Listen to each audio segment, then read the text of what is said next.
soy Catalina Reyes, educadora diferencial y coordinadora del programa de inclusión acá en la UFRO. Actualmente, bueno, aquí el equipo de Habilidades para la Vida me invitó a este espacio.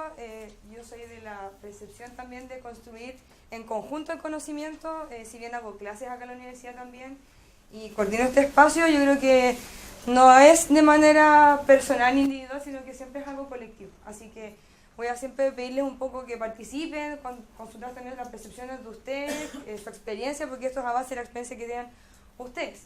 Yo estudié en otra región, estudié en la Católica Valparaíso, soy de allá, llevo 3 años viviendo acá en la región, entonces sé un poco, pero también sé de otros saberes de otros espacios y me baso mucho también en la experiencia de ustedes y eso es en verdad lo que acá hay que relevar. Así que eso, ojalá que lo disfrutemos entre todos, construyamos este espacio. En realidad está bien experimental, si bien la UFRO se adscribió a esto hace solo 2 años, en un tiempo desde hace 2 años hasta ahora ha sido bien experimental para nosotros como equipo, para nosotros como universidad también. Hay muchas barreras que yo sé que muchas de las compañeras y compañeros que están presentes la han evidenciado en sus trabajos. Entonces la idea es que justamente hoy día no seamos nosotros una barrera más, sino que seamos un aporte para nosotros, porque todo cambio viene de lo interino hacia afuera, siempre lo personal, lo colectivo. Así que eso, bueno, voy a partir. Me pidieron que viniera a dar un poco a hablar de lo que es el DUA, de lo que son las necesidades educativas especiales, de lo que es en el fondo la diversificación de la enseñanza. Quiero saber primero qué colegas hay acá diferenciales. Si pueden levantar la mano. ¿Sí? Ah, muy bien, entonces varias vamos a poder aportar a este espacio. Bueno, les vengo a contar un poco. Los propósitos de hoy día serían estos dos. En realidad no los puse como objetivo, a pesar de que muchos de acá somos, imagino que somos todos profes, ¿verdad? ¿Sí? ¿No? ¿Qué gente no es profe de profesión? ¿Qué eres tú? Fono, ya, súper. ¿Qué más hay? Súper. Muy bien. ¿Qué más? ¿No? Bueno. Entendiendo que los objetivos a veces son propios de nuestra disciplina, yo a veces prefiero abrirlo un poco más y entender que son un propósito, ¿ya? En este caso, los propósitos de hoy sería conocer y analizar cuáles son las prácticas docentes que realizan, un poco pasar por la autopercepción, autorreconocimiento, autoevaluación de lo que estoy haciendo, que como les dije antes, siempre parte de adentro hacia afuera, para luego incorporar estas metodologías inclusivas que vamos construyendo en conjunto. Claramente yo no soy así como la experta, nada es la panacea, acá la idea es que lo podamos ver entre todos, ¿ya? Así que entendiendo eso, primero les hago esta pregunta general, de acuerdo a la experiencia personal y docente de cada presente aquí en la sala, les pregunto, ¿cómo caracterizarían al estudiante con el que ustedes interactúan, con el que, o la, y con él, que asisten a clases, le enseñan, del que aprenden? A grandes rasgos, no solamente a nivel académico, sino que también personal, social, económico, fondo cultural. A mano alzada. Ya, estudiantes vulnerables, ¿en qué sentido? Una necesidad social. Ya. ¿Y cómo lo puedes ver tú solo de Se ve en su familia, cómo ellos aprenden, cómo ellos se sitúan en el entorno internacional. Significa entonces qué hacer con los estudiantes. Ya, esa es una. Eso requiere necesidad de apoyo. Ya, súper. ¿Qué otra caracterización creen ustedes que ven o que ustedes logran evidenciar? ¿Sí? Personas únicas, con características propias de por sí. Ellos tienen, son todos distintos en la sala, incluyendo los agentes que participamos en la experiencia de Súper. Gracias. ¿Qué más? Por acá, chiquillas, adelante.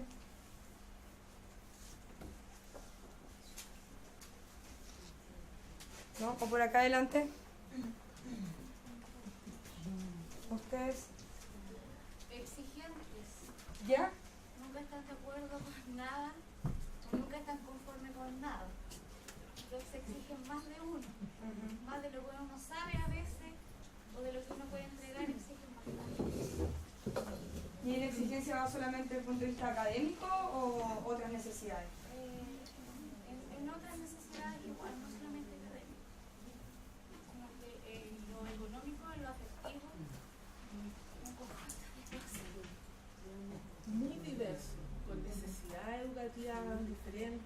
aprendizaje diferentes, necesidades, intereses distintos.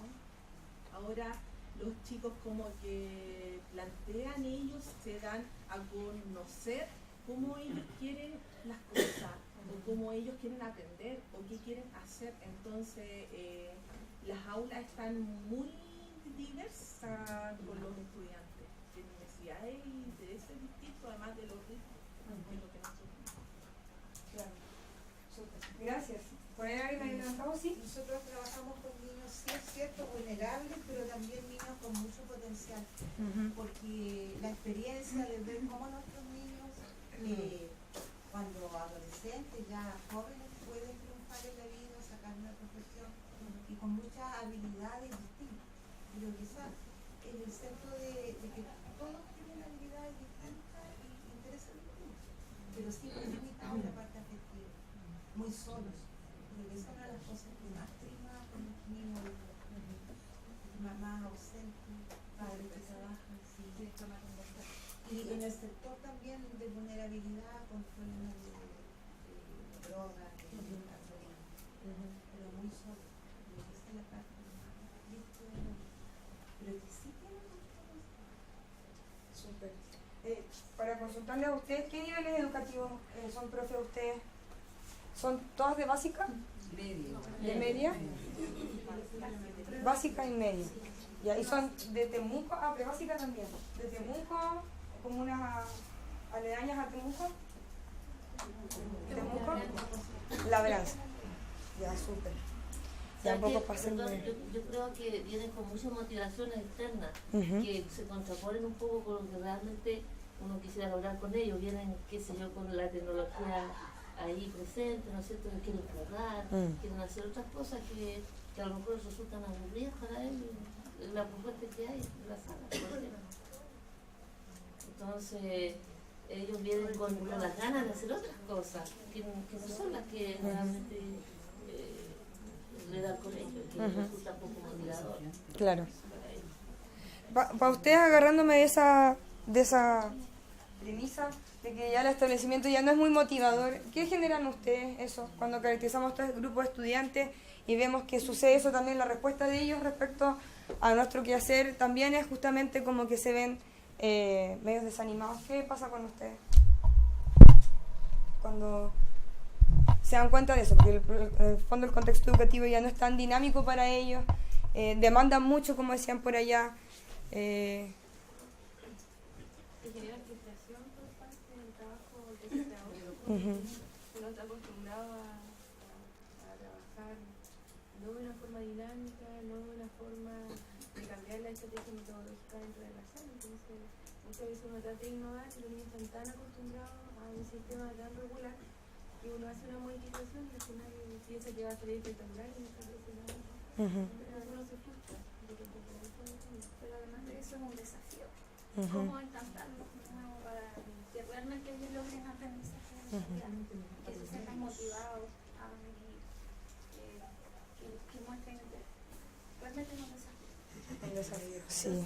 Yo no sé si a veces me pregunto si es comodidad, como que quieren las cosas más fáciles, como que si tú no metes mucha de pensar, no, que te cansa, o sea, como que están cansados, entonces quieren algo más relajado, que las divierta, que seamos como de repente un payaso que estemos siempre haciéndolo, y menos digamos como para ellas menos de pensar. Yo lo veo así de repente, porque tú dices, oye, tú cambias tu estrategia, o sea, la estrategia que todos hacemos, o sea, o por último vamos de repente afuera, utilizamos data, de repente haces talleres, otras veces haces debate, no sé, o sea, decir, ¿qué más tú puedes utilizar como recurso? Yo creo que quieren menos lápiz, menos cuaderno, menos estudio y más como más light, algo más que para ella la motive, pero en el fondo esa motivación va como más light. De repente te da esa sensación. Ya, súper. Podemos hacerlo entre todas, entonces yo creo, no sé si serán este ejercicio durante la jornada previo a este espacio, ¿no? Ya que bueno, porque así no se repite tanto y nos permite también saber en qué estamos nosotros en esta trinchera de lo que se llama ser profesor. Bueno, yo acá les puse un poco de lo que también yo tengo mi percepción personal, de lo que también he podido ver en el aula. Yo les cuento, trabajé como profesora en escuelas intercultural también con componente intercultural, pero escuelas multigrado, unidocentes, rurales. En Lumaco trabajé en 4 escuelas durante 1 año y medio, entonces igual también tengo esa aproximación de educación básica rural, que en verdad la estamos perdiendo en la actualidad, y ahora bueno, me encuentro trabajando acá en la educación superior, solo tengo un bagaje más o menos de lo que es la región, y también tanto en el patio trasero de Chile, que sería Malleco en este caso, y con todo lo que es el monocultivo y las forestales, lo que ha generado allá, y bueno, acá siendo la capital regional. Entonces, lo que les puse acá quizás converge un poco lo que ustedes fueron comentando. En el aula vemos diversidad cultural, como bien señalaba alguien, que pertenecen a la etnia mapuche, descendientes de colones o migrantes. Eso es lo que estamos viendo en la actualidad. O sea, hay multi e interculturalidad en la sala, ¿ya? ¿Qué más? Demuestra cierta dificultad hacia las bases, como alguien decía por ahí, hacia la base de las ciencias básicas, la comprensión lectora, el cálculo y la matemática, ¿verdad? O sea, como que hay nosotros vemos que hay una base, una brecha ahí, temas académicos. ¿Qué más? Vienen de zonas y territorios rurales y naturales. No sé si sucede mucho acá en esta ciudad. Por lo menos acá en la universidad hay muchos estudiantes que entran acá en la UFRO y que sí, vienen de otros espacios. Son la primera persona de su familia que logra entrar a la educación superior, entonces también vienen de otras culturas, es otra cultura. ¿Qué más? Son comprometidos, como alguien decía acá, con lo que les gusta y les apasiona. También eso quizás se condice con lo que uno dice, bueno, sí, tiene mucho potencial, ¿verdad? Yo creo que también el potencial lo vemos porque vemos que hay una pasión detrás de ese estudiante, de que hay un compromiso más allá de sí quiero pasar con una nota buena tal prueba. Y bueno, hay una diversidad, que esto también lo dijeron bastante, en el rendimiento académico. Ahí vemos la campana de Bauss, que siempre vemos como eso de que hay una norma que es la que pondera, pero hay gente que se aleja de ese rendimiento académico, entonces sí, hay una diversidad, y cómo nosotros respondemos a todo esto en el fondo. Esa es como la pregunta, cómo respondemos a esta diversidad cultural, de lo inter y lo multicultural, a esta brecha que existe respecto a lo académico, a también velar porque esta pasión, este compromiso no desaparezca, sino que justamente sea un elemento que fortalezca estos otros elementos que quizás son dificultosos, y bueno, entender también que no podemos implantarle o imponerle un estilo de aprendizaje quizás o de enseñanza, porque ellos quizás también vienen de otras culturas. Más ahora, por ejemplo, no sé si acá hay profes que tienen estudiantes que hablan creol, por ejemplo, ¿sí? Por allá, ¿cómo ha sido esa experiencia un poco? Yo chiquitita, de kinder. Fue más fácil. Costó el primer mes, pero logramos ella hacernos entender y que los compañeros lo entiendan, y ya habla español. Ella utiliza el idioma de nosotros ahora. Ya. Ella hace que nos comuniquemos con sus apoderados. Fue súper buena, pensé que iba a ser difícil, pero no. Ya, súper. Y ahí se utilizó un poco, me imagino, se identificó que hay una necesidad de base que es la lengua, en este caso la comunicación, y también no hay en desmedro su propia cultura, imponerle otra. Bueno, justamente entendiendo eso, aquí les traje un gráfico que acabo de sacar de un estudio que hizo el Ministerio, lo publicó el año pasado, a finales de año, que habla justamente sobre la educación general básica en contextos rurales y urbanos. Acá pueden ver justamente cómo uno pensaría que la población que entra en la educación básica no está incrementando, y sí, efectivamente sí está aumentando, producto justamente de la población migrante, que es la que también opta por espacios educativos municipales. Acá hay varios estudiantes, profesores de municipales subvencionados, ¿sí? ¿Sí? Entonces, claro, es donde más también la población migrante, la población de origen mapuche entra a estos establecimientos, entonces ellos son los que han ido incrementando la matrícula. También acá pueden ver la población rural, que compone por lo general a partir de los años el menor porcentaje. Y también vemos lo que es la migración campo-ciudad, que cada vez es mayor, y lo que estamos hablando de que van cerrando estas escuelas rurales. Donde también se va perdiendo una riqueza cultural que viene muy arraigada y que también la estamos perdiendo. Y los chiquillos claramente ya se vienen a los espacios urbanos. Si ven ahí, el espacio urbano es el que lidera esta gráfica. Acá lo mismo, dice la población entre 6 a 13 años se concentra principalmente en las áreas urbanas del país. La población de este tramo etario que se localiza en zonas rurales alcanza solamente el 1,1% del total nacional. De nuevo, estamos nosotros aquí respondiendo a una población que está incrementándose, que viene de muchos lados, que viene de muchas características, que también quizás porque la escuela rural que tenía cerró y ya no hay matrícula en la escuela urbana de su comuna. Por ejemplo, en Lumaco la tasa de matrícula llega hasta cierto punto, después los chiquillos tienen que emigrar a otras comunas cercanas, si iban a Purén, si iban a Traiguén, a Los Sauces. Entonces también van ocupando centros urbanos para poder, en el fondo, decir su derecho a la educación. Entonces, entendiendo ese bagaje que les hice un poco sobre el contexto nacional en que estamos respecto a cifras, vamos a hacer un poco lo que para mí creo que es la base para poder entender temas de diversificación de la enseñanza, ¿ya? Primero tenemos lo que se entiende por necesidades educativas comunes, ¿ya? Necesidades educativas comunes son compartidas por todos y todas. En este caso hace referencia a los aprendizajes esenciales para el desarrollo de la persona y social. En mi caso, por ejemplo, una necesidad educativa común que tengo es que tiendo a quedarme ronca usualmente, porque tengo nódulo de las cuerdas vocales. Entonces es una necesidad común y conozco varias profes que tenemos ese mal. Así que eso, no sé si alguien me puede dar otro ejemplo de necesidad común, educativa común.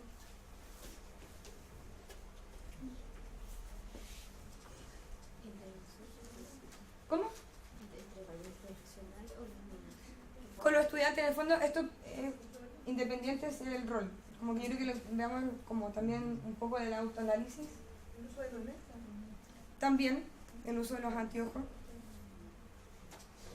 En el fondo hace referencia a los aprendizajes, pero en el fondo, más allá del aprendizaje, como que falencias tenemos muchos y muchas y que es bastante común, ¿ya? Bastante cotidiano. ¿Cómo? Poco tiempo. El tiempo, sí, también puede ser un factor. Luego tenemos las necesidades educativas individuales. La necesidad educativa individual hace referencia a las diferentes capacidades, ¿ya? Hay personas que tienen más capacidad para el cálculo, porque les gusta más, otros para la lectura, otros para las, no sé, elementos más artísticos, tienen más apresto a la música, su oído está más sensible frente a eso. Y eso justamente va de la mano, como les decía, de los intereses, los ritmos de aprendizaje, los estilos de aprendizaje, los niveles, ¿ya?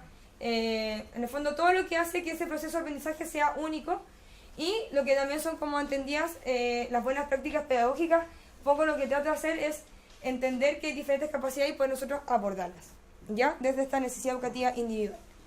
Y luego ya pasamos a la que bien sabemos bastantes de acá, imagino, las necesidades educativas especiales o como ahora se está llamando necesidades educativas de aprendizaje, ¿ya?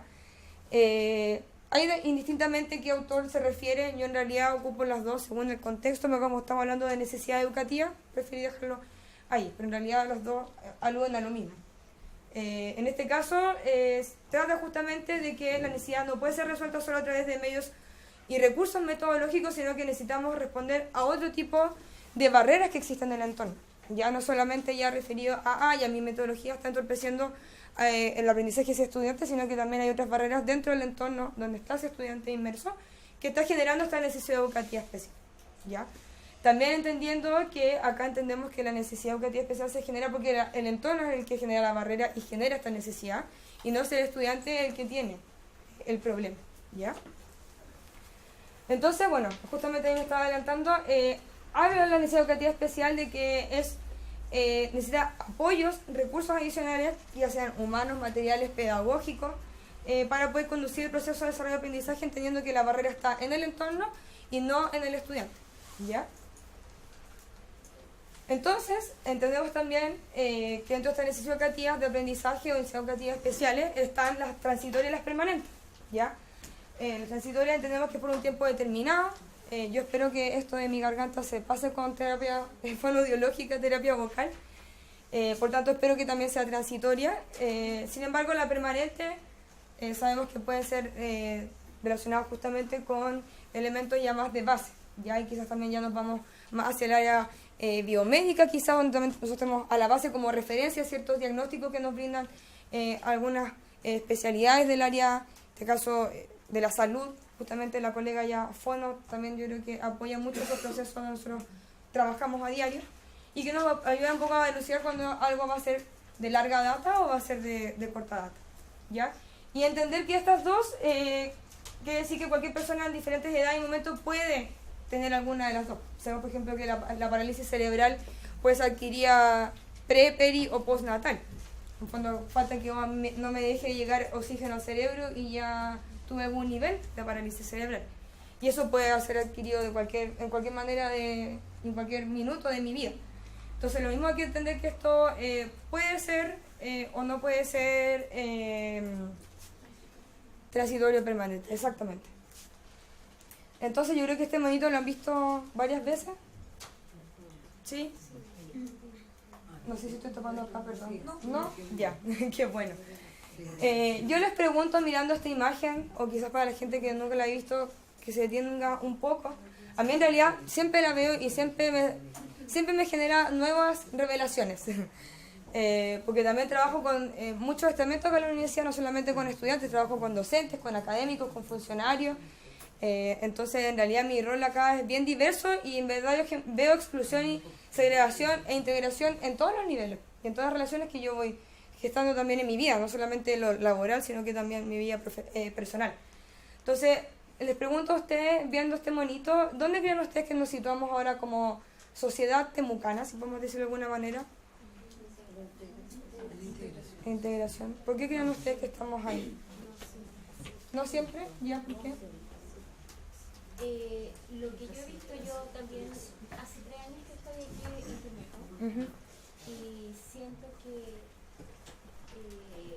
si bien hablamos de que aquí predomina la cultura mapuche, siento que hay mucha exclusión o segregación hacia la cultura mapuche. Es lo que yo he visto. Y dentro de nosotros, digamos, puede haber una integración, pero no una inclusión. Digamos, dentro de un colegio. Pero es una Súper, gracias por el aporte. Por allá, ¿alguien que le ha dicho que sí, que estamos en integración? ¿Por qué creen que estamos aquí en integración? ¿Cómo podemos ver manifestado eso en nuestros espacios educativos? Porque a veces se hacen nuevos niveles, algunas profesoras lo dicen. Entonces los profesores o se dejan los niños que están en el jardín con la educación referencial en un espacio para que ella en la sala los atienda. O incluso de que ahora la profesora trabaje dentro del aula también es posible que se haga la codocencia. Pero hay algunos profesores que todavía les cuesta incorporar eso y sigue ella trabajando en ese rincón con los niños y la otra profesora es la que hace todas las cosas. Claro. Y por eso todavía está muy bien. Pero estamos tratando de hacer avanzar hacia acá, ¿verdad? Muy bien. ¿Qué elementos creen ustedes que está presente en ustedes en la actualidad? Porque yo veo muchas caras despiertas con ojos muy conscientes en este espacio. ¿Qué creen ustedes que son los elementos que tienen ustedes que pueden fortalecer este avance para allá? Para que también las otras colegas escuchen. Ya. Las capacitaciones. Ya. ¿A qué se refiere? Al tiro voy ahí. ¿A qué se refiere con...? Sabe que hay otros, digamos, profesionales que trabajan, ¿no es cierto?, al interior del aula con el profesor. Prodióloga, educadora diferencial, psicopedagoga. La especialidad técnica que esté apoyando ahí la labor docente. Súper. ¿Por acá dijeron trato igualitario? ¿Alguien? El trato igualitario es a todos los estudiantes. Siento que a veces en la sala se da que sí se segrega a ciertos estudiantes. No, porque él es el más inquieto, ya, saquemos un gatito afuera, que corra, entonces tampoco las actividades están desarrolladas también para que él pueda incorporarse en este nuevo aprendizaje para él. Entonces de repente pasan a ser niños que tienen su necesidad, pero también hacen que los otros estudiantes no puedan adquirir estos nuevos conocimientos también, porque el horario no te lo da, el tiempo no te lo da, la cantidad de estudiantes no te lo da. Entonces hay un montón de condicionantes que hacen que no se pueda dar lo que es la integración y que estemos trabajando más en un nivel de segregación. Ya. Yo quería decir algo. como yo igual soy de otra disciplina totalmente diferente, yo creo que como uno de los aportes que están haciendo en las escuelas, o en este caso en la comunidad educativa, es este trabajo, como decía la profesora, multidisciplinario. Que no solamente sea la responsabilidad del profesor que está en sala, sino más bien que haya un equipo que se apoye y se colabore mutuamente en resolver algunas puntualidades, por ejemplo, de que tengo un niño que a lo mejor aprende de cierta forma mejor, ¿cierto? Porque obviamente un solo docente para esa cantidad de alumnos es imposible que dé abasto. Entonces yo creo que como el pequeño pasito que hemos dado, yo creo, en la educación es conformar esto, por ejemplo, los equipos PIE, las triadas de apoyo psicosocial, etcétera. Porque si bien el profesor es quien dicta la clase, yo creo que siempre el colaborarse con otra persona que tiene una mirada distinta o ideas distintas es como el aporte para los estudiantes. Y también ellos lo hacen sentir, porque yo creo que cuando una clase o una actividad se hace en colaboración, el niño también ve que hay una apertura distinta, ¿cierto? Una forma distinta de llevar la clase. Súper, justamente me voy a agarrar de ese punto porque venía justamente este gráfico que es de la UNESCO. Lo saqué también, me gusta mucho graficar porque es una manera de poder explicarle también a mi estudiante acá en la universidad, que de hecho también dicto en una unidad, o sea, una asignatura que es de diversidad e inclusión. Y en el fondo lo que dice la UNESCO acá es como los pasos que hay los que estamos en la sociedad y hacia donde queremos seguir subiendo, ¿verdad? Escalando. Primero, ¿por qué se genera la exclusión? Que era el primer monito que vimos acá. ¿Por qué? Porque estamos en una negación. Es decir, nosotros negamos, hay un velo ahí, o queremos tapar el sol con un dedo, como se dice. Negamos esa realidad. La negamos, por tanto no hay un reconocimiento, no hay nada. Está en blanco. Por tanto, excluyo. ¿Por qué? Porque no hay conocimiento de eso. Luego, la segregación, que era el monito que alguien decía por aquí que estamos ahí un poco.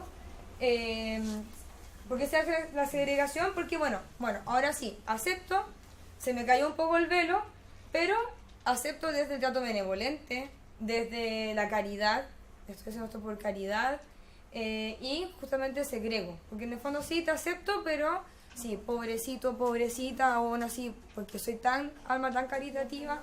Te voy a ayudar. Claro, mientras no me afecte a mí y mi psiquis quizás, no sé, sí, por la buena persona que soy. Lo cual eso no estoy diciendo que esté mal. La cosa es que si yo estoy mirando a otra persona que está más abajo que yo, ya estoy segregando. Luego, para poder pasar a la integración, que era el monito que veíamos acá, entonces que estamos intentando pasar de la segregación e integración a inclusión, la UNESCO dice que esta sea porque ya estoy comprendiéndola, o sea, ya la acepté, sí, está esa realidad, pero ahora ya logro integrar, es decir, la logro aceptar en mi espacio cercano, sin embargo, la logro etiquetar. Acá entra la necesidad educativa especial. En el fondo, la etiqueto, la categorizo, le pongo una denominación, porque es la única manera también de aceptarla, reconocerla y poder identificarla, ¿ya? Pero también entendiendo que esa persona que estoy identificando es muy distinta y pertenece a un grupo minoritario y no como a la gran masa. Que en el fondo yo pertenezco a la gran masa. Esa persona pertenece a un grupo minoritario, ¿ya? Y luego, para que nosotros podamos pasar a la gran utopía quizás en este momento de lo que es la inclusión, pero vamos a llegar ahí, yo sé, es el conocimiento. Es decir, ya, acepté, comprendí, pero ahora le agrego conocimiento. Es decir, yo me intereso en esa persona, quiero aprender de esa persona, porque esa persona tiene mucho que enseñarme, como yo también tengo mucho que enseñarle a esa persona. Y ahí justamente donde entra el tema de la educación para todos y todas, que en el fondo es la inclusión, la educación. Que ya yo la comprendo, o sea, la acepto, la comprendo y también la conozco. Me preocupo de comprenderla, de conocerla, y que es un tema recíproco, ¿verdad? Todo... Exacto, exacto. Y aquí este paso justamente del conocimiento, que es para la inclusión, es justamente lograr esto que decía aquí la colega respecto a la convergencia. Es que esto se trabaje desde los colectivos, desde el trabajo más bien quizás comunitario, basarnos en las capacidades que están en la comunidad, no ir para afuera. O sea, yo sé que también son otros elementos que lo necesitamos, como lo que es capacitación, lo que es implementación de materiales, quizás también porque darle mayor horas a ustedes de trabajo, de apoyo, y yo no estoy diciendo que eso no esté, es parte y es necesario, pero también yo creo que muchas de las capacidades ya están instaladas en la comunidad educativa, incluso la misma territorio donde se emplaza esta escuela también es un aporte a ese mismo proceso educativo. En el fondo, abrir la escuela, abrir el espacio educativo, eso genera conocimiento. Porque en el fondo, si es que yo doy a conocer cómo está haciendo mi escuela, cuál es su proyecto educativo, más allá porque el papel, sabemos que el papel aguanta mucho, ¿verdad? Sabemos que el papel en los PI, en los PME, puede ser pasar una listita, ¿puedo, verdad? Sí. ¿Puedo hacer pasar listita? Sí, me acabo de acordar, permiso. Gracias. El papel aguanta mucho y eso es lo que a veces sucede, pero después en la realidad cómo lo podemos llevar a cabo. Yo creo que acá es exacto lo que acá decía la colega respecto a aunar fuerza y trabajar de los colectivos. Ya empezamos a seguir hablándolo un poco más adelante.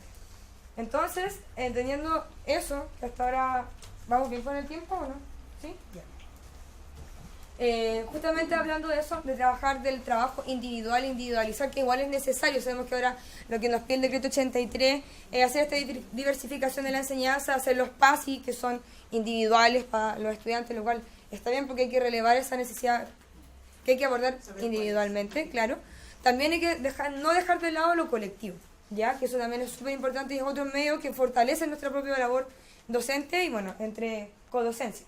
Entonces acá donde tratamos, lo que vamos a tratar hoy día de abordar entre todas y todos, es esto, pasar desde lo que pudiese ser de la integración a la inclusión, o desde la, ya no sea tan segregación, sino que pasar de la integración hacia la inclusión, ¿ya? Entonces entendíamos que integración se centra en el déficit, se centra en el diagnóstico, se centra solamente en lo deficitario, ya, en lo que está débil, en lo que está poco trabajado. Y por tanto, claramente el estudiante tiene que adaptarse porque el estudiante es el que tiene el problema, ¿ya? El estudiante es el que tiene la barrera. Él es el que está aprendiendo porque es problema de él, ¿ya? Y nosotros claramente queremos pasar a la inclusión, como bien decíamos, es un trabajo también pasar de lo individual más a lo colectivo, que la inclusión justamente habla de que el sistema educativo se adapta. Ahí está justamente el gran desafío yo creo que eso va a ser interminable. Yo creo que la inclusión es un camino, no es una meta. Ojalá que muchas de acá y muchos lo entendamos así también.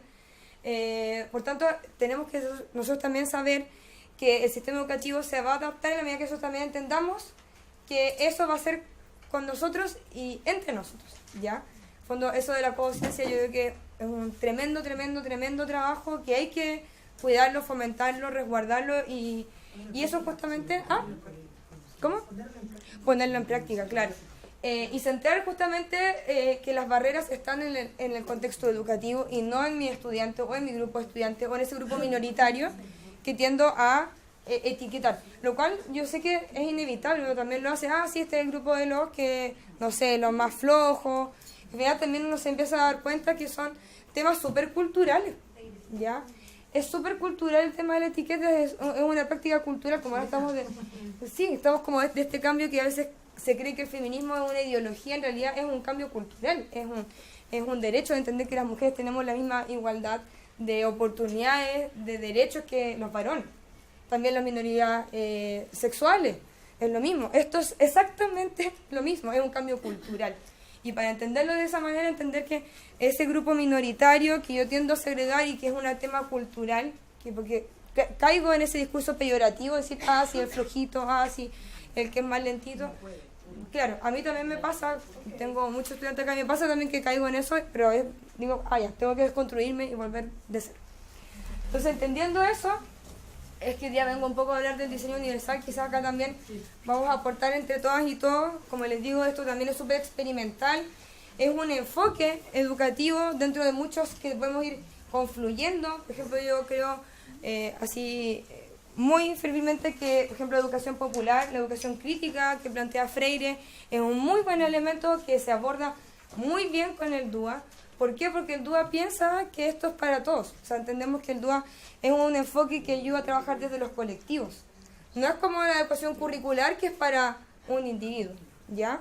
El DUA piensa en colectivos, ¿ya? Entonces, entendiendo de la base de eso, como también plantea Freire en su educación crítica, su educación popular, hay que entender que el diseño universal se basa mucho en eso también. Y por eso también hoy día invito a que entre todos vamos construyendo esto. Entonces, ¿qué plantea el DUA? El DUA plantea estos dos ámbitos, ¿ya? Que son complementarios. No es uno sin el otro y no tampoco uno que prime por sobre el otro, sino que van a la par, ¿ya? que primero habla sobre la promoción de la accesibilidad, ¿ya? ¿Qué entendemos acá, para sentar como piso común entre todos, por accesibilidad?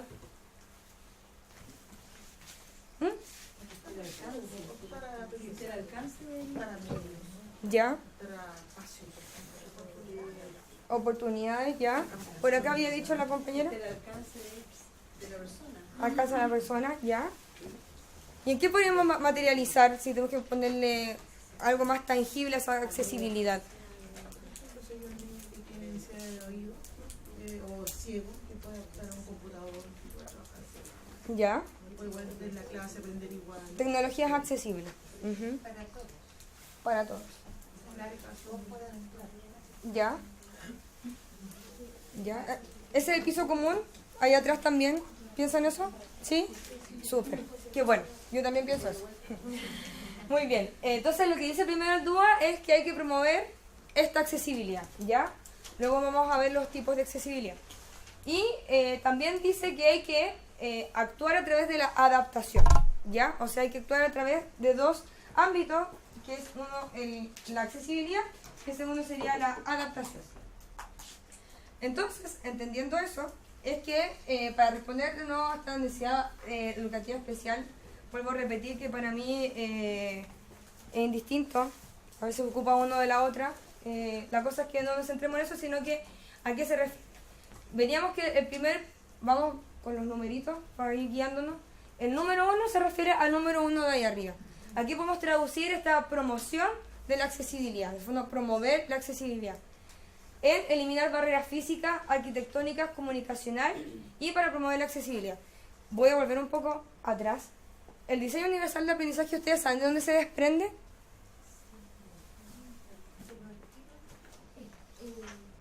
¿No? ¿De dónde comienza? Sí. Lo que yo tengo entendido de que, bueno, no es chileno de partida, y viene de la parte arquitectónica, donde planteaban de que si un edificio no tenía, por ejemplo, ascensor, el edificio era discapacitado, una cosa así, porque el edificio el que nos generaba la oportunidad de que todos pudieran entrar a eso. Súper bien. Súper bien, muchas gracias. El DUA parte como el diseño universal en el año 50. O sea, pensamos que esto es hace 70 años atrás. Hace 70 años atrás se estaba pensando desde un grupo de arquitectos bastante revolucionarios y poco convencionales para su época, en la época de los hippies, me imagino. Ellos dijeron en Estados Unidos, oigan, esperen, este edificio no está siendo accesible porque mi colega, mi compañero no puede entrar a él. Entonces, esto tiene que ser adaptado. Y, como sabemos, la educación es la ciencia per se o por excelencia que más se dedica a agarrar de todos los otros lados cosas y las adapta porque la educación es el único medio de desarrollo humano para todos y todas. O sea, si no hay educación, no hay desarrollo humano, ¿ya? Entonces, llega la educación y dice, ya, perfecto, vamos a agarrar el DUA y lo vamos a llevar a la educación. ¿Y cómo le ponen el tema del aprendizaje? Entonces ahí lo llevan al plano educativo, pero justamente basándose que habían barreras arquitectónicas inicialmente. Entonces ahora sí, volviendo a esta diapo, dice justamente que promover esta accesibilidad a través de eliminar barreras físicas, arquitectónicas y comunicacional. Aquí no sé si aparece en esta diapo o en la siguiente. Parece que no aparece en la otra diapo. Ah, sí se aparece. Pero en el fondo acá quiero comentarles que solo desde el programa, bueno, yo el año pasado tuve la oportunidad de ir a Buenos Aires al 9º Encuentro Latinoamericano y del Caribe de Educación Superior Inclusive y Derechos Humanos, ese gran nombre gran, y ahí estuvo también el representante regional de Sudamérica de la UNESCO, donde nos hablaron un poco de las barreras actitudinales, las 4 barreras que existen para poder acceder a la accesibilidad, y es la primera, la barrera actitudinal, que esa es la que más nos va a costar siempre derribar porque es una barrera netamente cultural. La barrera comunicacional, que eso es entendido la comunicación como muchas, o sea, sabemos que el 80% de nuestra comunicación es no verbal. O sea, partiendo desde esa base, ya la comunicación es una barrera, porque ya hay elementos que se arraigan a la cultura, que no solamente son lo verbal, sino que también en lo escrito, en lo gestual, en lo kinésico, ¿ya? La otra barrera justamente es la física o la arquitectónica, y la cuarta en un contexto de educación superior se entendía la barrera académica, ya la barrera que en el fondo también nosotros tenemos que ver a cotidiano. Entonces, en el fondo, si lo traducimos a positivo, que estamos hablando delante en negativo, si lo traducimos a positivo serían 4 tipos de accesibilidad, ¿ya? Accesibilidad comunicacional, actitudinal, física y académica, ¿ya? Entonces, entendiendo eso, volvemos al punto de abajo que habla sobre las adaptaciones, ¿ya? Del DUA. Habla de que esa adaptación, ¿cómo se puede generar? A través de la acomodación y el ajuste de estos 4 elementos que vemos en las barreras o como accesibilidad, promoviendo cambios para ajustar las condiciones ambientales que rodean a la persona y sus posibilidades y necesidades, ¿ya? O sea, acá se entiende de que estas condiciones que están en el ambiente se compone de lo material, lo inmaterial, de las relaciones humanas, de la infraestructura, de la capacidad personal, incluso de las voluntades. Hay que entender que también acá hay mucha voluntad, por eso también ustedes están acá, por parte de su impronta y su voluntad. Estos son condiciones que rodean a esta persona, en este caso al individuo, al estudiante, y lo ve desde sus posibilidades, es decir, sus fortalezas y también desde sus necesidades, que son propias que se derivan del entorno. Entonces, estas dos, el tema de justamente promover la accesibilidad y la adaptación, entendiendo estos dos, que como les dije antes son ámbitos que se complementan, generan lo que es la accesibilidad, ¿ya? Y aquí es donde entramos como lo que es accesibilidad en sí, ¿ya? Entonces, lo que yo siempre, este monito a mí me costó como casi 2 años, porque siempre lo veo como escrito, siempre aparece en muchos lados, pero me pasaba que no sabía cómo bajarlo a tierra y este monito se me ocurre hacerlo. ¿Qué entendemos por accesibilidad finalmente si tenemos esto? Es el punto de encuentro entre la capacidad funcional del estudiante, ¿ya? Y el diseño de las demandas de su entorno. Eso es la accesibilidad. Es ese punto de encuentro que se puede manifestar y expresar de muchas maneras, como la gran diferencia que hay en este espacio incluso, de estas 4 paredes, ¿ya? O sea, esa accesibilidad es diversa y no hay que heteronormar esa accesibilidad, porque lo que para mí quizás fue accesible ayer lunes, mañana miércoles va a ser otra cosa. Hay que entender que también son procesos dinámicos, que somos personas que vamos constantemente cambiando. Y lo mismo también, bueno, en nuestro contexto sociopolítico, social, cultural, económico también va permeando en la medida que va pasando el tiempo, ¿ya? Entonces, la accesibilidad en el fondo sería este punto de encuentro entre la capacidad que tiene este estudiante, viendo que hay una fortaleza y basarnos en esa fortaleza, y cómo se lo vamos a diseñar esa demanda que su entorno le estaba pidiendo para que ese estudiante logre insertarse, en este caso en el contexto educativo. Voy muy rápido, ¿se entiende hasta ahora? ¿Sí? ¿Preguntas hasta ahora, intervenciones? Me gustaría igual escucharles. ¿Sí? Bueno, hablando desde este punto de encuentro, en relación al concepto de accesibilidad, usted nos compartió que es la capacidad funcional del estudiante, que es que también responde al diseño, un diseño apropiado de las demandas que tienen estos estudiantes en relación a su entorno, para que pueda facilitar el camino de aprendizaje. La pregunta que yo tengo parte de una realidad. Tengo 13 años, tengo 3 años, no tengo asistencia, trabajo sola. En este caso, bueno, hay colaboración externa de otros colegas, cuando compartimos las experiencias y naturalmente con el apoyo de todos. Pero tengo un caso que es bastante complicado en el sentido de que la pregunta que yo le voy a plantear es la siguiente. ¿Cómo se procede con los padres que están en un estado de negación? Para reconocer que su hijo tiene necesidad educativa especial y se evidencian en el aula.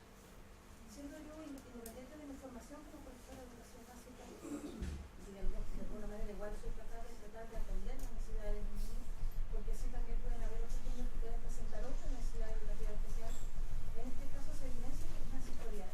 Los apoderados han traído algunos documentos, pero que no hay una demostración clara de lo que el niño tiene. Se me muestra la cosa computadora para no evidenciar algún término porque de alguna manera igual he tratado de que el niño se adapte, pero él tiene su espacio y tiene su mundo. Sus compañeros afortunadamente han desarrollado un sentido de resonancia positivo hacia él, sobre todo la gente que tiene la ayuda de mucho acompañar. Pero siempre me voy a quedar con esa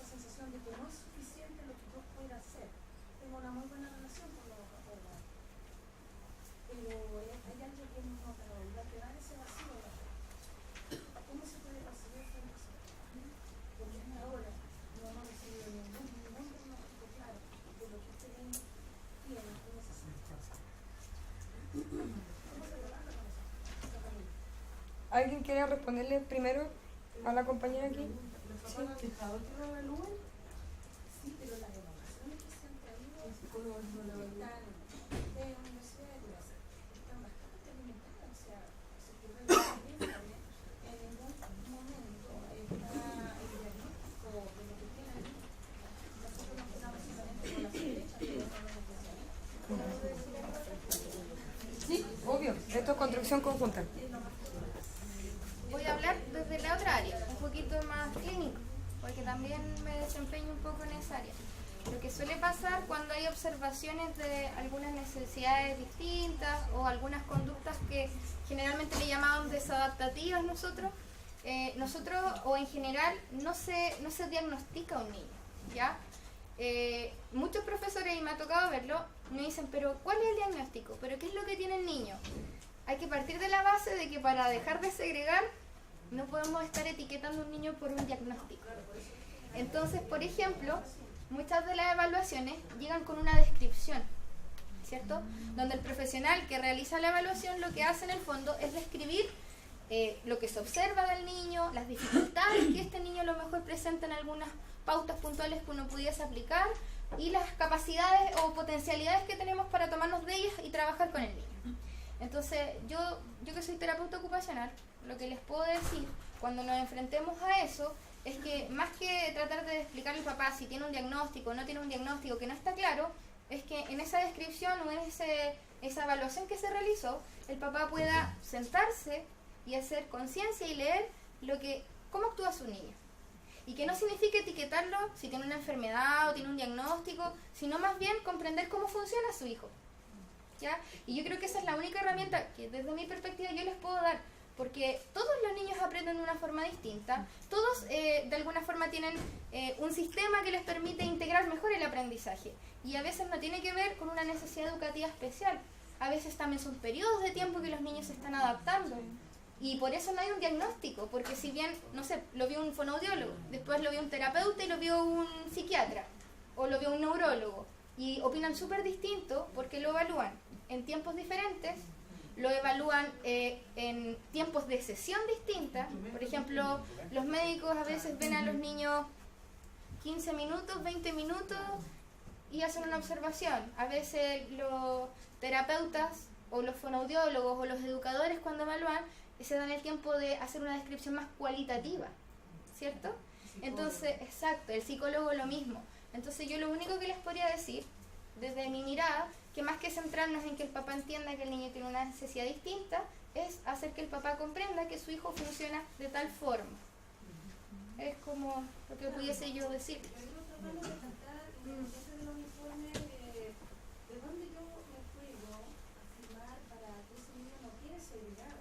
Para que ese niño también pueda ir aprendiendo con sus compañeros, porque él quiere participar y se le deja y levanta su manito, da su opinión. Entonces, eso es muy positivo desde ya. Pero a mí siempre me va a quedar la preocupación de que tal vez no tuve el tiempo suficiente ni los recursos suficientes como para que realmente él pueda internalizar los mismos saberes que también el Ministerio de Educación como profesora exige, propone para poder trabajar con el país. Yo creo que más que eso lo que Elena dice es que faltan, o que los mismos especialistas nos entreguen nosotros como profesores pautas de cómo poder, o estrategias, ayudas de estrategias de cómo poder abordar ciertos temas como ese, por ejemplo, para así no segregar y no hacer algo distinto. Claro. Yo creo que eso es lo que falta. Ya, bueno, ahora escuchando sus palabras voy a tratar de hacer mi intervención. Bueno, agradecer siempre, les dije, esto es un espacio de construcción conjunta. Yo creo que todo esto son una confluencia de saberes. Yo creo que acá no hay un saber que prime de nuevo por sobre el otro, porque no estaríamos negando lo que es la inclusión y lo que es la interculturalidad. En este momento estamos hablando desde la interculturalidad. Acá hay diferentes saberes, diferentes percepciones. No solamente se refiere a una etnia, sino que también se refiere a diferentes percepciones, ¿ya? Quizás tomándome de eso, yo creo que, como acá bien dice la colega, no basarse tanto en el diagnóstico, y quizás también discrepo un poco con la colega aquí de pautas, porque para mí esto es una experiencia personal. las pautas no me han llevado a un buen camino porque me refiere a heteronormar una situación. Sí hay situaciones que convergen y que sí, se pueden generalizar. Yo creo que el caso de este caso del estudiante, personalmente me gustaría saber más de él, incluso interactuar con él, sentarme a conversar con él, jugar y saber desde ahí. ¿Ah? Afortunadamente nos llevamos muy bien y él Ya. está cercanía, de hecho no quiere moverse de él. Yo creo que Igual de que lo incluyan un poco, los compañeros quieren, pero él tiene su mundo y él ordena su mundo a su manera, tiene su concepto. Y a lo más yo le digo, y me comunico con la mamá que también ha depositado su confianza. qué bueno. Me voy a quedar siempre con esa preocupación. Yo creo que ahí nosotros también tenemos que nivelar un poco nuestras expectativas. Yo creo que trabajar eso de nivelar las expectativas porque, claro, yo sé que como no resalté antes que estamos acá por un tema de interés, hay una motivación, hay una disposición respecto a estas cosas, más allá de lo profesional. Yo creo que están acá por mucho porque están aquí de corazón, por decirlo de alguna manera. Y eso se ve en los miedos, en sus rostros, en su expresión. Sin embargo, también no somos heroínas y héroes. En la medida, o sea, yo creo que cada granito de arena va a ir ayudando al día a día, en el fondo, nivelar las expectativas de uno mismo también respecto a los estudiantes y que también al estudiante también no le genere esta expectativa de vuelta, de incluso la ansiedad a que yo responde porque la profesora tiene mucha fe en mí, entonces quiero responder porque ella cree tanto en mí. Yo creo que somos seres humanos y quizás partiendo de esa base, yo creo que, claro, heteronormar una situación, a mí por lo menos no me ha llevado a buenos pasares educativos, si es que podemos llamar de alguna manera. Yo creo que quizás lo más esencial acá es lo que yo comentaba antes, que es generar estos vínculos que va siempre de lo personal a lo colectivo. Yo creo que va desde ahí. Justamente si usted decía que hay un buen componente de sus compañeros pares que están ahí, sobre todo de las niñas, de comprenderlo en que está, justamente ahí podemos volver a la escalerita. Ellas lo comprenden y se han dedicado quizá a conocerlo también, por lo mismo. Entonces yo creo que hay que basarse en eso. Y de ahí yo creo que uno también tiene que confiar en la intuición de uno. Entonces yo creo que quizás suena como súper relajado mi orientación, pero es lo que yo puedo orientar desde lo que voy a aprender trabajando también. En Valparaíso trabajé en liceo, escuelas rurales, ahora aquí en la educación superior, lo que voy a aprender es este bagaje interregional e intereducativo. Pero que bueno, gracias por esa intervención. ¿Sí? ¿Aquí? Ya, yo opino un poco contrario a eso. ¿Ya? Yo he estado en lugares donde los equipos interdisciplinarios no funcionan tan bien como yo quisiera, por ejemplo. Entonces, yo de repente quisiera saber, no sé si llamarlo el diagnóstico, y no por etiquetar, es porque yo misma busco información acerca del tema y lo necesito. Ajá, es súper válido. Entonces, si yo quiero un diagnóstico, no es para etiquetarlo, sino es para poder ayudar y buscar la literatura, leer, porque de repente el equipo, como te digo, no funciona. Ajá. Y es eso nada más, yo creo que... O sea, eso yo creo lo que apuntaba la colega atrás. Claro. Sí, es como para saber en qué punto me enfoco, Ajá. cómo puedo ayudarme. Yo creo que hay que converger con todas las áreas. O sea, tener ese diagnóstico, pero que no sea lo que prime, tener lo otro como la percepción al tiro de la palabra, pero tampoco sea lo que prime, sino que ir mezclando todos los saberes. Y obviamente uno con criterio jamás se le va a hacer saber al niño el diagnóstico, no lo va a comentar con nadie, pero Exacto. uno necesita para poder Como, conocer bien. sí, como pauta, súper válido y súper legítimo, sí. ¿Allá atrás?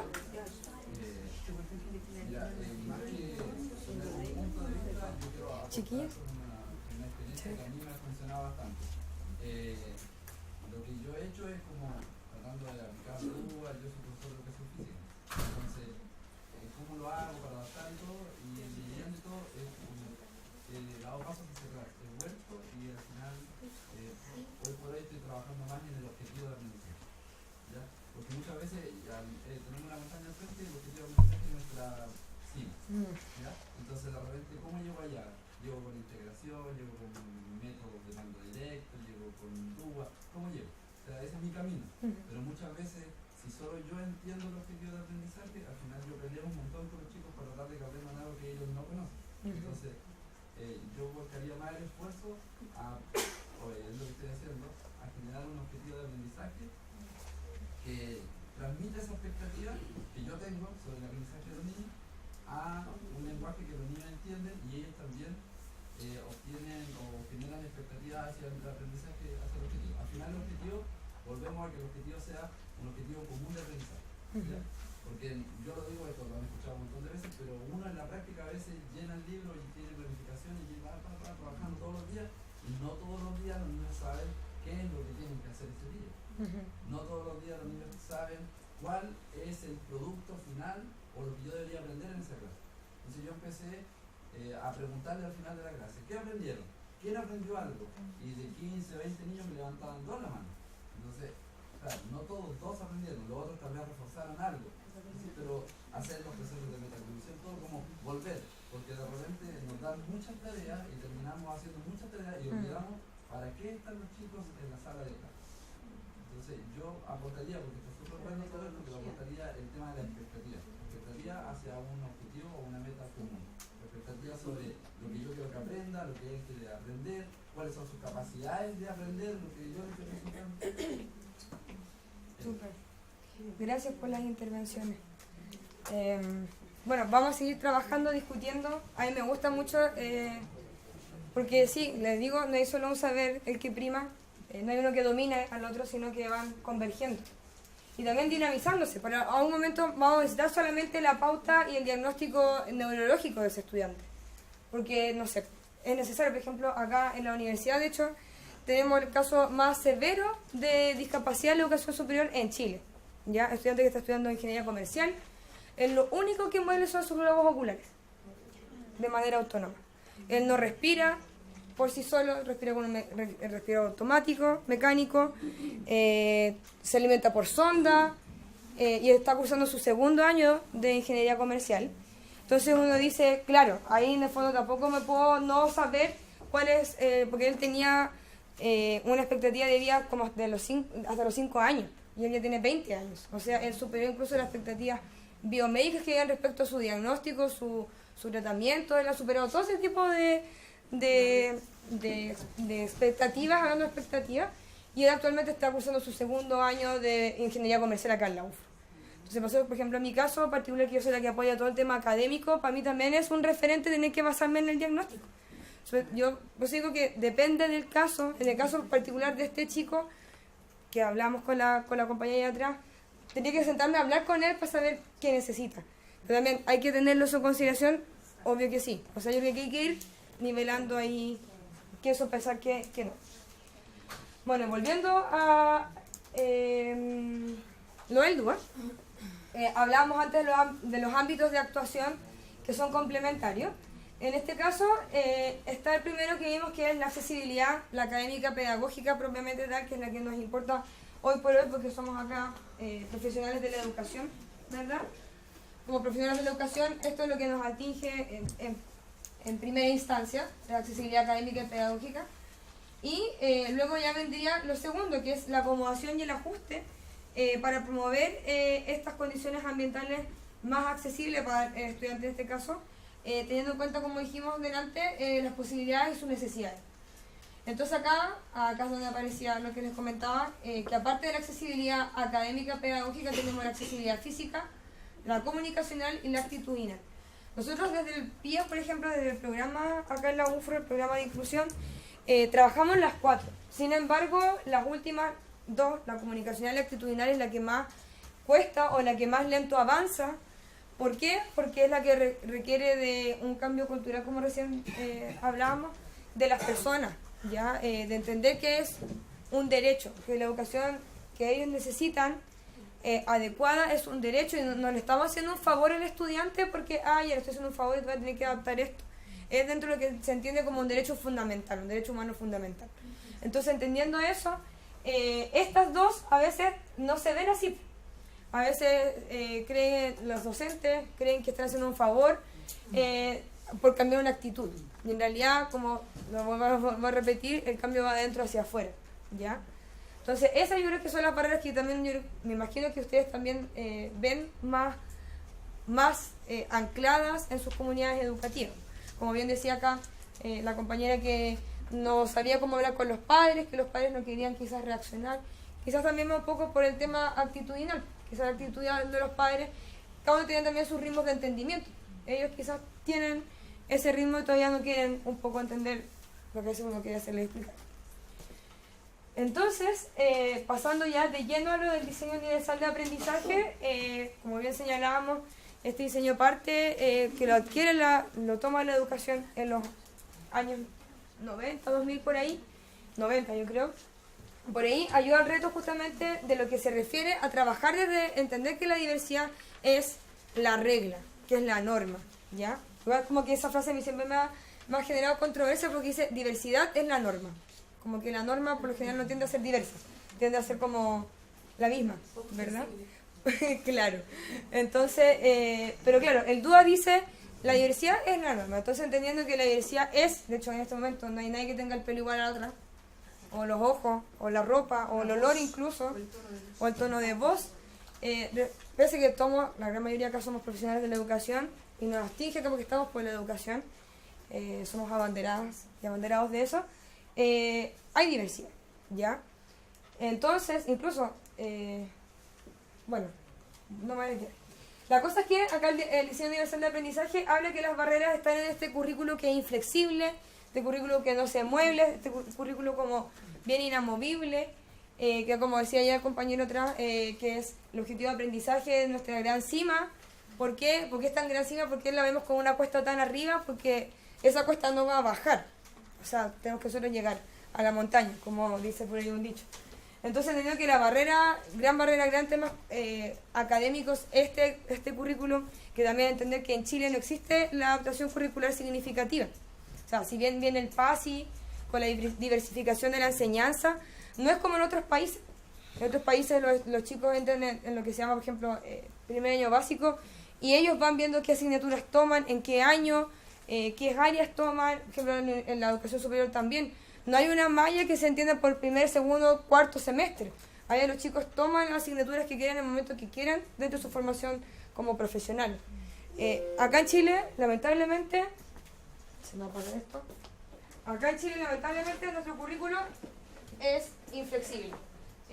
Estas ecuaciones que podemos hacer atrás del PASI sí es una herramienta para poder abordar lo que es el currículo, pero hay que entender que no se va a mover. Entonces, la meta del siglo XXI, siendo seres que estamos viendo en la actualidad en este siglo, es el dominio del aprendizaje. Ese es el medio o lo que nosotros queremos alcanzar como población que habita actualmente el planeta, ¿ya? Es dominio del aprendizaje, entender, dominar nosotros lo que se refiere al aprender, ¿ya? Y el aprender va más allá del contexto formal, de educación formal, sino que va en toda instancia. O sea, yo estoy aprendiendo un montón de ustedes y también tener el apresto para eso. El apresto que como ser profe o trabajar en un contexto educativo refiere esta bidireccionalidad. Si yo soy profe tengo que aprender para poder también devolver eso.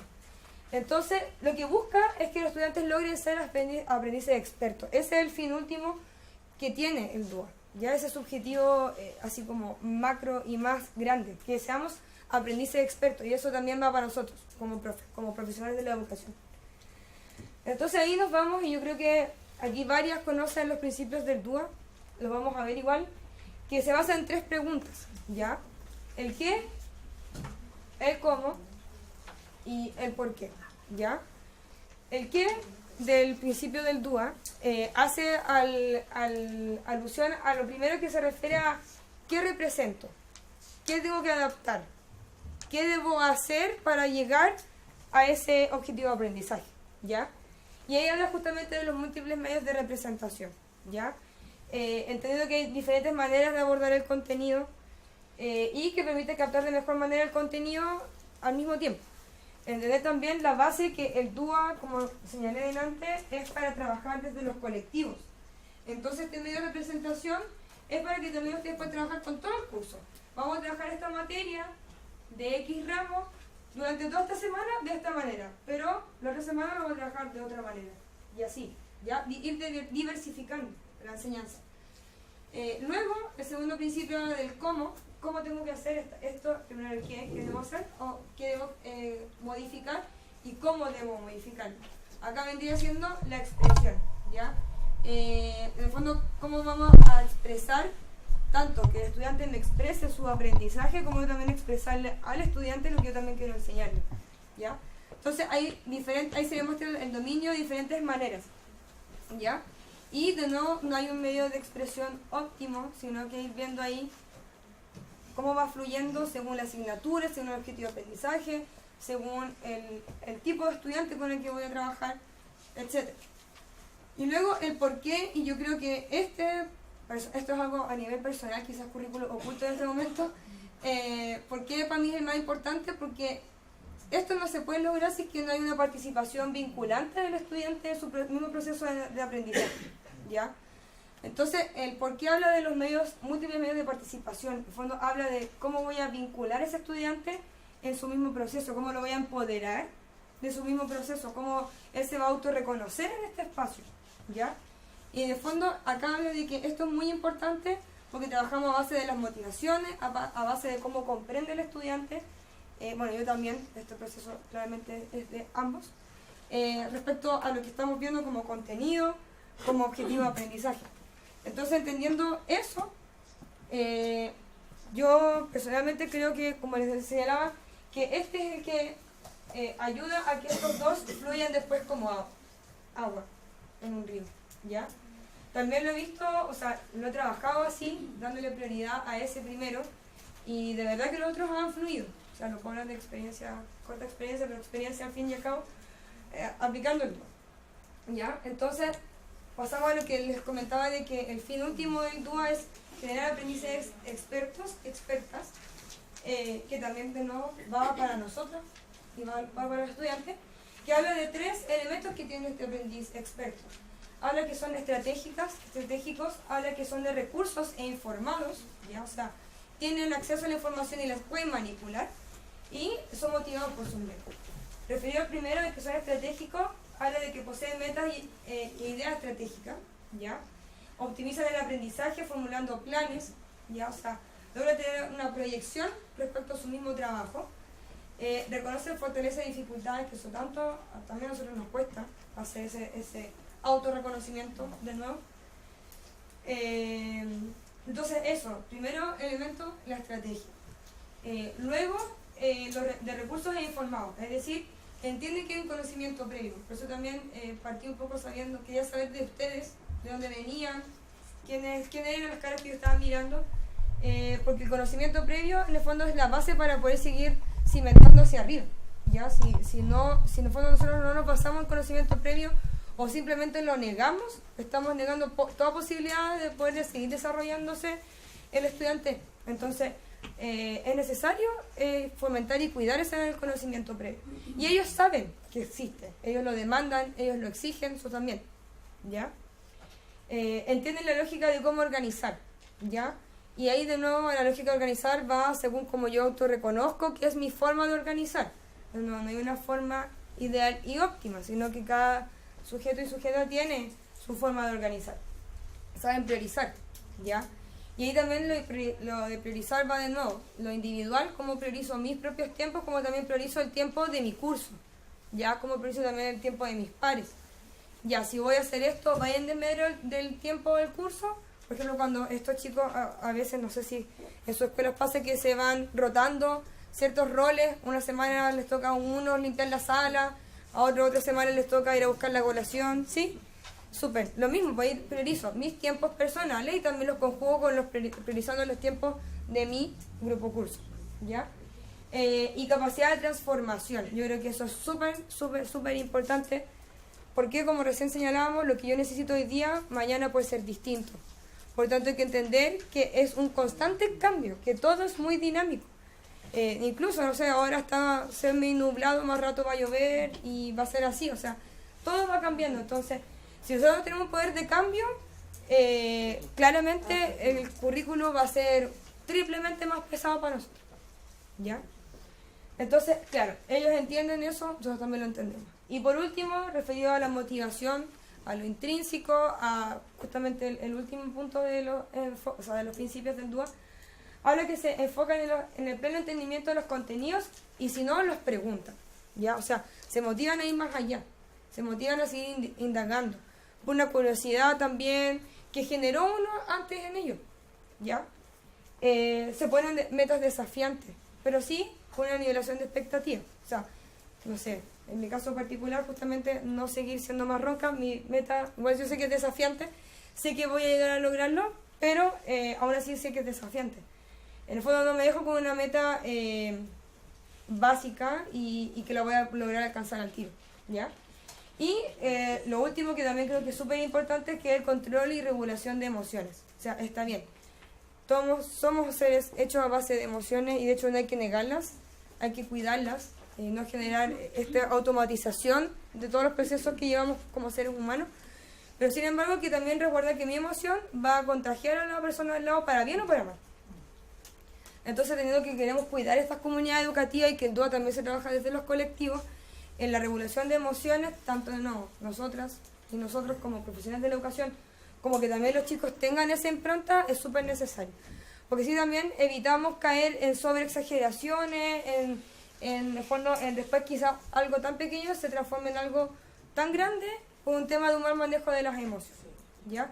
Y también no sobrevalorarle y tampoco sobreestimarle, o sea, no ir a ninguno de los dos extremos, sino que darle la importancia que tiene, pero tampoco ir a uno de los otros dos extremos.